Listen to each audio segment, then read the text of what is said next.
Bonjour. Dans le Haut-Dauphiné, si la puissance provençale est incontournable au XIIIe siècle, l'autorité angevine est toutefois fragile et cette situation va aller en s'aggravant au XIVe et XVe siècle. Ces difficultés des comtes sont indissociables de leurs graves querelles dynastiques internes. Dès le XIIIe siècle, Charles Ier d'Anjou est contesté dans ses États italiens puisqu'en 1282, la fameuse révolte des Vêpres siciliennes l'oblige à renoncer à la Sicile au profit du roi d'Aragon. Son fils, Charles II, à peine roi de Naples, est fait prisonnier par les Aragonais.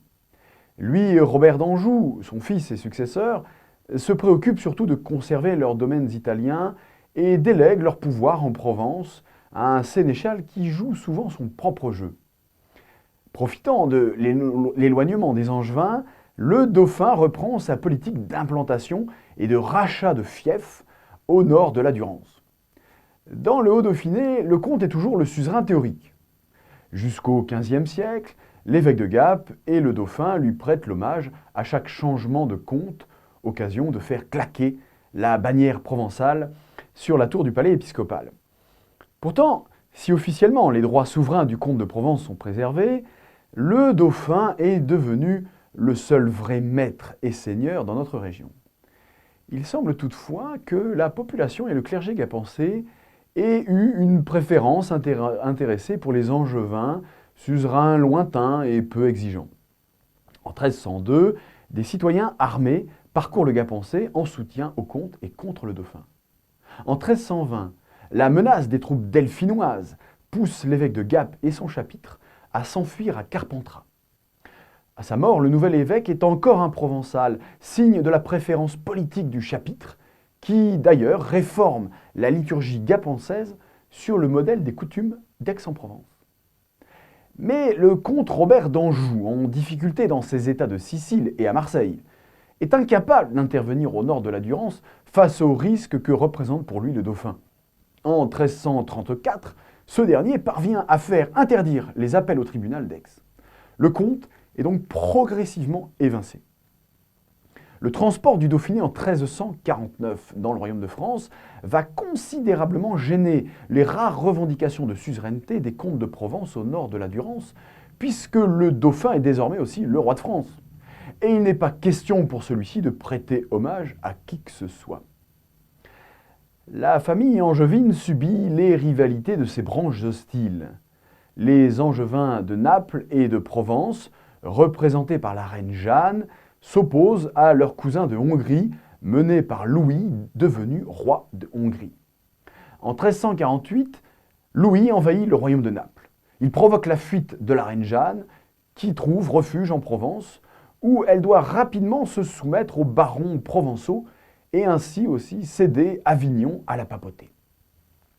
Dans la seconde moitié du XIVe siècle, une guerre civile éclate entre les partisans de la reine Jeanne et ceux de son cousin Charles de Duras, qui revendique le royaume de Naples et la Provence. Les deux branches s'affrontent dans les deux territoires et la reine Jeanne est assassinée en 1380 sur ordre de Charles de Duras, étouffé sous un oreiller.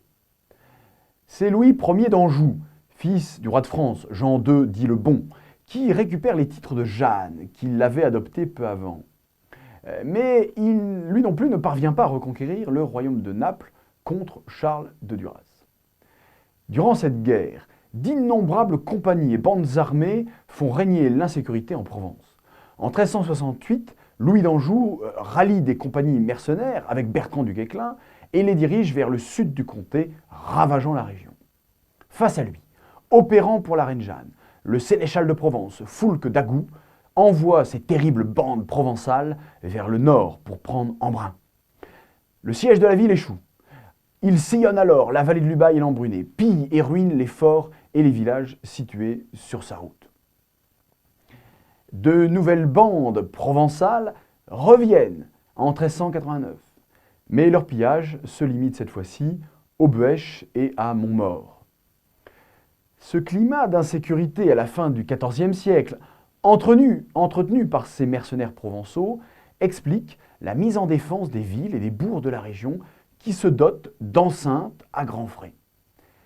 Les comtes d'Anjou et de Provence parviennent toutefois progressivement à pacifier le comté sans pouvoir reconquérir leurs domaines italiens.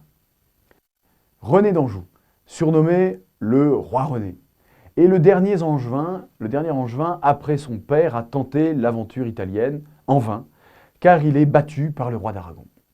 Il échoue à revendiquer ses droits sur le Gapençais et l'Embrunais, malgré les soutiens populaires sur place en sa faveur.